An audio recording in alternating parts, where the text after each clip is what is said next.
Ein Tauchurlaub auf den Malediven ist in den letzten Jahren sehr, sehr teuer geworden. Aber muss man denn wirklich in eines der Luxusresorts man auf den Malediven tauchen? Um das herauszufinden, habe ich einen Urlaub auf einer einheimischen Insel gebucht, was seit 2009 möglich ist. Ich werde am Ende des Videos die beiden Reisemöglichkeiten preislich vergleichen. Mit Gulf Air geht es von Frankfurt mit einem kurzen Zwischenstopp in Bahrain nach Male.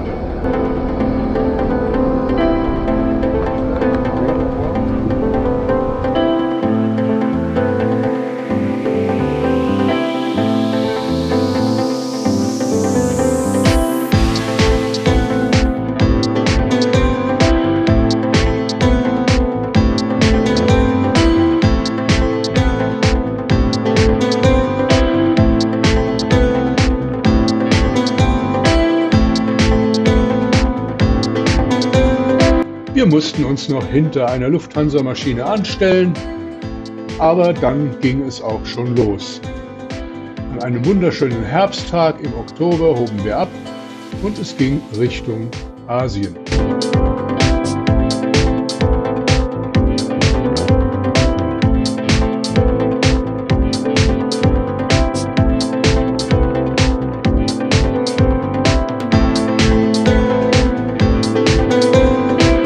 Der Flug dauerte knapp 6 Stunden und führte über fast 4.500 Kilometer von Frankfurt nach Manama, der Hauptstadt des Emirats Bahrain.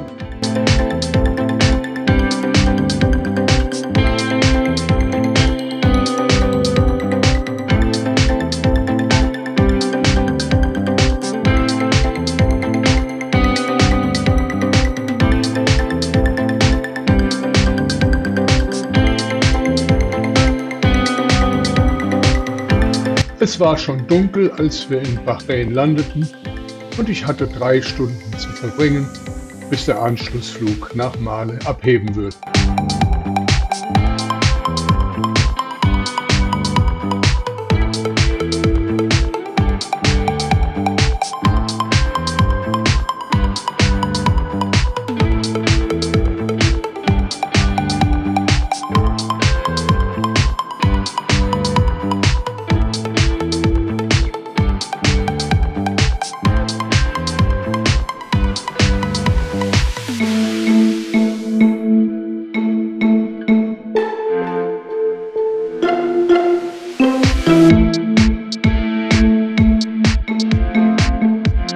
Dann war es soweit und das Boarding begann.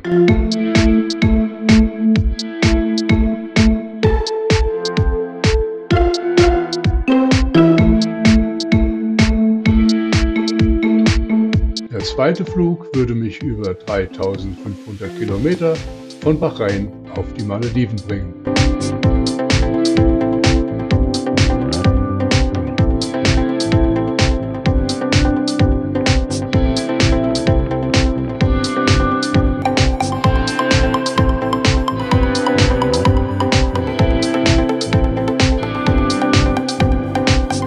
Nach etwas mehr als 4 Stunden begann der Landeanflug und die Malediven begrüßten uns mit einem wunderschönen Sonnenaufgang.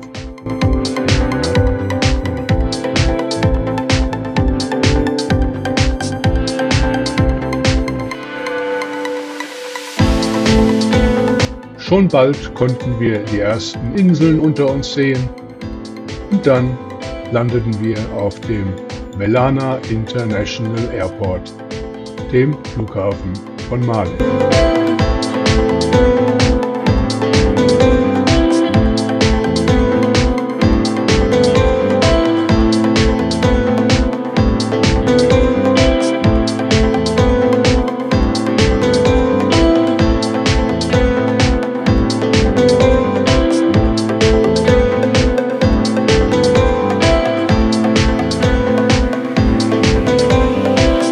Wir waren anscheinend das erste Flugzeug, das an diesem Morgen gelandet ist.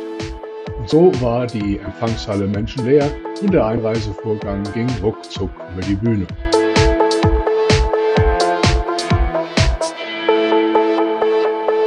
Auch das Gepäck lief innerhalb weniger Minuten vom Band.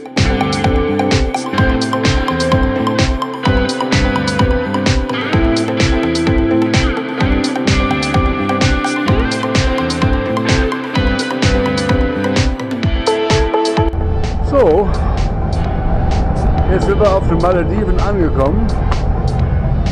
Ich habe jetzt gerade eine Touristen-Sim gekauft, um ins Internet zu können. Und jetzt habe ich noch knapp 4 Stunden Aufenthalt, bis das Speedboot losfährt, das mich nach Rastu bringt. Und ich glaube, da drüben ist ein Starbucks, da werde ich diese 4 Stunden rumbringen. Ich melde mich dann, wenn das Speedboot da ist wieder.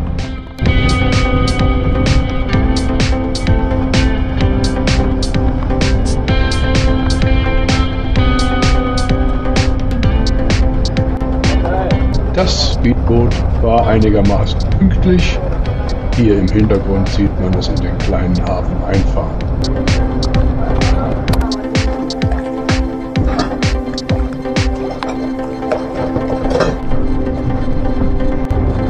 Nachdem sämtliches Gepäck verstaut war, ging es los. Für die letzten 60 Kilometer würde das Speedboot etwas mehr als eine Stunde benötigen.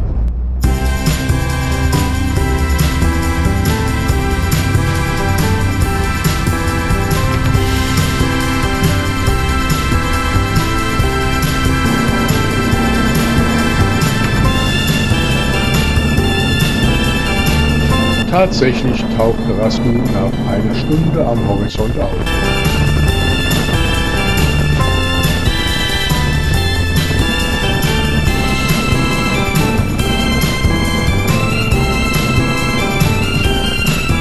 In dem kleinen Hafen der Insel wurde ich bereits von einem Vertreter der spanisch geführten Tauchbasis erwartet. Wir hatten von Beginn an viel Spaß miteinander bei der Frage nach meinen Spanischkenntnissen.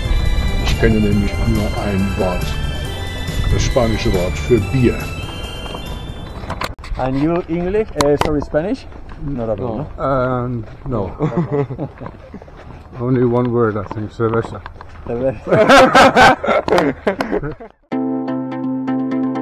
Rastu ist die Hauptinsel des Verwaltungsbezirks Alif Alif, der aus dem Rastu-Atoll, dem kleinen Todo-Atoll und dem nördlichen Teil des Ari-Atolls besteht.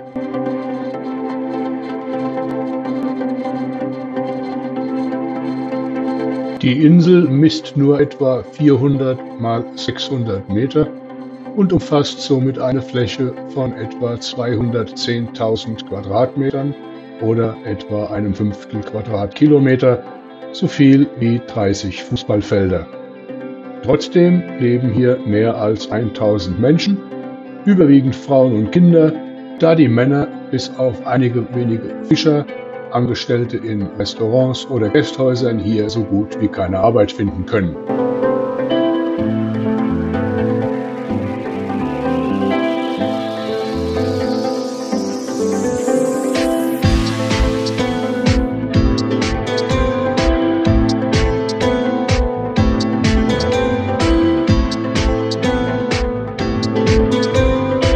Ich war im Gasthaus Rastu Vibes untergebracht.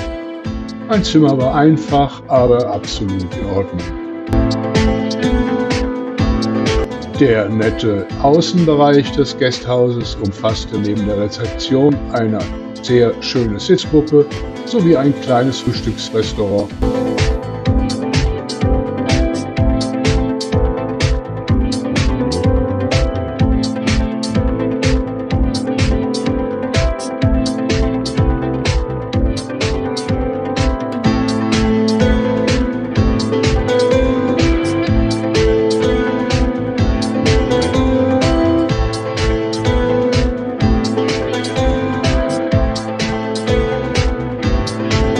Das Frühstück war einfach, aber absolut ausreichend. Und manchmal hatte man einen netten Mitesser.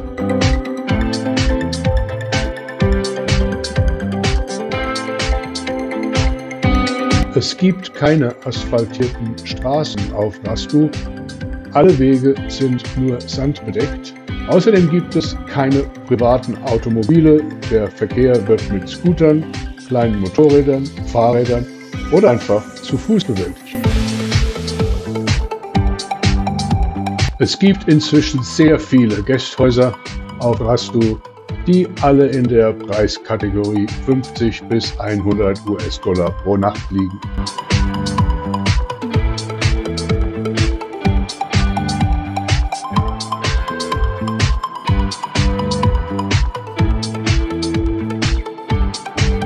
Und natürlich gibt es auch etliche Restaurants. Ein Essen kostet hier inklusive Getränk so zwischen 8 bis 12 Euro.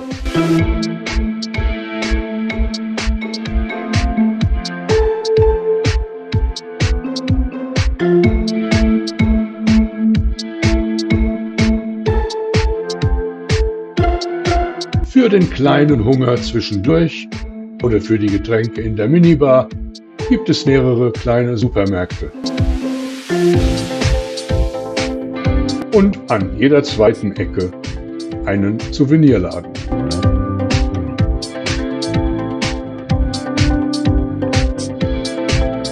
Und natürlich gibt es Tauchschulen. Viele, viele Tauchschulen.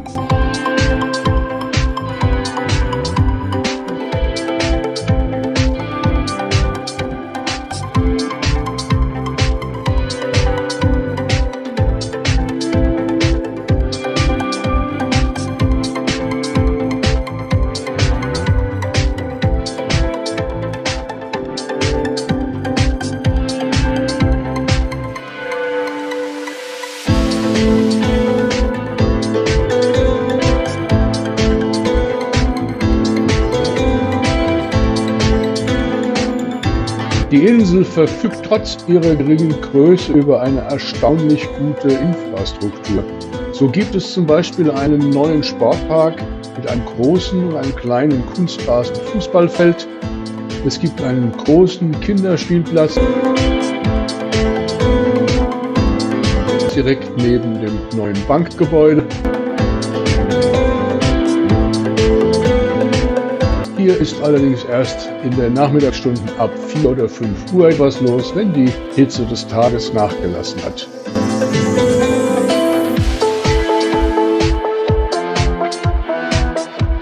Es gibt ein kleines Inselkrankenhaus, das neu erbaute Gebäude für den administrativen Sitz des Verwaltungsbezirks und natürlich eine neue Moschee. Die Malediven sind ein streng islamischer Staat und es gibt auf der gesamten Insel keinen Alkohol.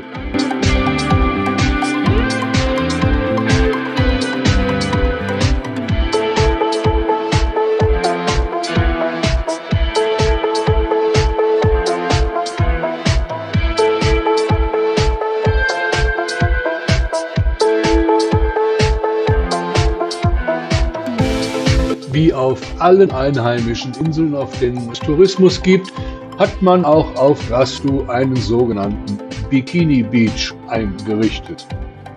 Dies ist ein Strandabschnitt, in dem Touristen, wie auch auf den Resortinseln, im Bikini und in der Badehose herumliegen und sich sonnen dürfen. In der Stadt selbst wäre es ein Affront gegen die muslimische Bevölkerung, wenn man dort so gekleidet sich zeigen würde.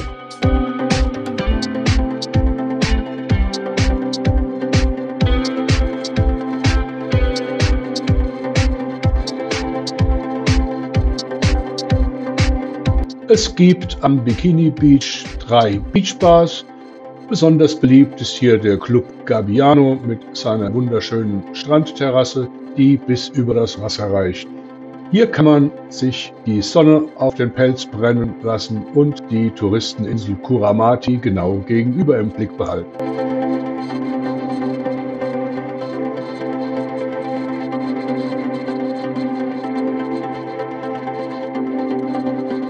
Die Hauptattraktion auf Rastu ist natürlich das Tauchen. Und dazu kommen wir jetzt. Die Tauchboote fahren aus dem kleinen Hafen los und die 20 Tauchgebiete sind innerhalb weniger Minuten schnell zu erreichen. De todas maneras, es probable, puede ser que sean los fundadores. Die Family Divers auf Rastu sind ein höchst professionell geführtes Unternehmen, das ich nur empfehlen kann. In der ersten Woche waren wir nur mit 5 Tauchern an Bord, in der zweiten Woche waren es dann ein paar mehr. Und ab jetzt lassen wir die Bilder für sich sprechen.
Und jetzt, wie zu Beginn versprochen, eine preisliche Gegenüberstellung eines Urlaubs auf einer lokalen Insel und einem Luxusresort. Einen Flug bekommt man zwischen 700 und 1000 Euro, sagen wir im Schnitt 850 Euro.